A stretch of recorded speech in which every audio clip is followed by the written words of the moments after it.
जब हम किसी से प्यार करने लगते हैं तो हम अपना तन मन और धन सब कुछ देने को तैयार हो जाते हैं। कभी भी एक प्रेमिका अपनी प्रेमिका का दिल नहीं तोड़ना चाहती है, लेकिन जब प्रेमिका की बात हो तो अलग ही व्यवहार होने लगता है। आज की इस छोटी सी लव स्टोरी में बहुत कुछ देखने को मिलेगा। फाइनल एक गर्लफ्रेंड और आशिक के लिए कितना समर्पित है। यह लघु प्रेम कहानी महेश और राधिका की है। दोनों एक दूसरे से सालों से प्यार करते थे, लेकिन इजहार नहीं कर पा रहे थे। एक दिन महेश के घर में बर्थ पार्टी हुई थी, तो उसमें राधिका भी शामिल थी। राधिका को देखकर महेश महुस हो गया रहा था। वह सोच रहा था कि फाइनल राधिका को अपने प्यार के बारे में बताऊं।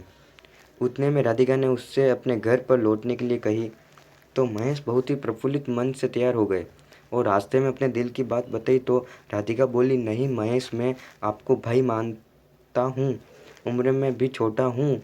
तो महेश गाड़ी रोककर राधिका का पेट पकड़ लिया।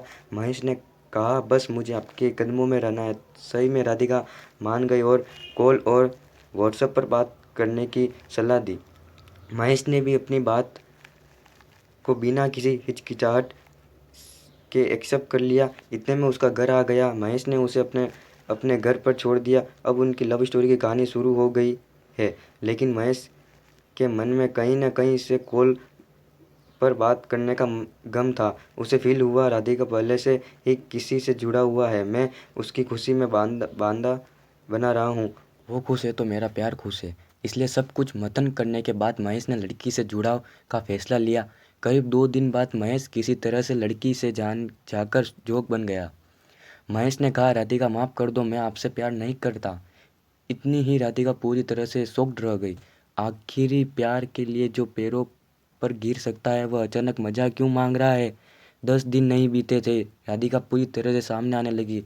महेश से इच्छा चाहती थी, अपनी गलती का मांगना चाहता था। जैसे तैसे राधा ने महेश से संपर्क किया और अपने प्यार का इजहार किया। जंगल साथ मरने की कसम तक वे। राधिका का जन्मदिन 9 जुलाई को था। बारिश और तूफान से पूरी तरह मजबूर कर दिया था। लोगों का आना मुश्किल था। इसके बावजूद महेश ने जन्म सेलिब्रेशन के लिए बाजार जाकर उसके लिए गिफ्ट लिया। उसी रात मिलने की प्लानिंग भी थी। महेश ने रात के 1 बजे उससे मुलाकात की। उसे उपहार देकर उसके माँ पर टीका लगाया। फिर जैसे गले ही आवेदन चाहा तो राधिका महेश के ऊपर भड़क गई। बस इसी के लिए प्यार करते हो। महेश एकदम शून्य हो गया, मानो उसके पैरों की कहानी जमीन पर उतरी हो। वहाँ से पीएनजी भीगी आंसू आंखों में आंसू के लिए आया। दोनों की बातचीत बंद हो गई और अलग अलग रहने लगे। महेश के पर जो चोट लगी थी दिल पर जो चोट लगी थी वह कभी नहीं भूल सकता था। उसके सारे कॉन्टैक्ट को ब्लॉक कर दिया था। 2 महीने बाद राधिका ने अपने दोस्त के नंबर से कॉल करके जोक लिया, तो महेश ने साफ इनकार कर दिया, मैं कभी भी आपसे संपर्क नहीं कर सकता, मैं आपकी काबिल नहीं हूँ। इतनी संख्या में राधिका रोने लगी और एक चांस के लिए गिड़गिड़ाने लगी, तो महेश भी मान गया।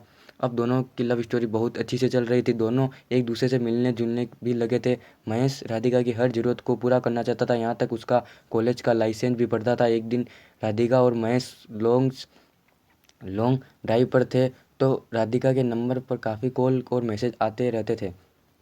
लेकिन महेश लेकिन महेश राधिका महेश के सामने कोई भी कॉल और मैसेज नहीं किया। महेश के रास्ते में जाने की संभावना है। आखिर बात क्या है? जब महेश ने मोबाइल को चेक करने के लिए मांगा तो राधिका ने स्विच ऑफ होने का गुल गया। अब राधिका और संभावनाओं की भी शुरुआत हुई है। महेश गाड़ी रोको और मोबाइल लिया तो देखा 53 मिस कॉल और व्हाट्सअप खोल दिया तो आई लव जानू जैसे संदेश लगभग 16 लड़के थे, जिसमें राधिका का भी रिप्लाई भी था। महेश ये सब देखकर काफ़ी सदमे में आ गए और उसी रिश्ते को तोड़ने का फैसला किया। लड़की को वहीं छोड़कर घर चला गया। वो कहते हैं, न सच्चा प्यार करने वालों को सच्चा प्यार नहीं मिलता है। जैसे आपने राधिका और महेश की शॉर्ट लव स्टोरी में देखी। आपका कैसा लगा? दोस्तों के साथ ज़रूर शेयर करें। चैनल में नए हो तो लाइक सब्सक्राइब एंड चैनल को सब्सक्राइब करें।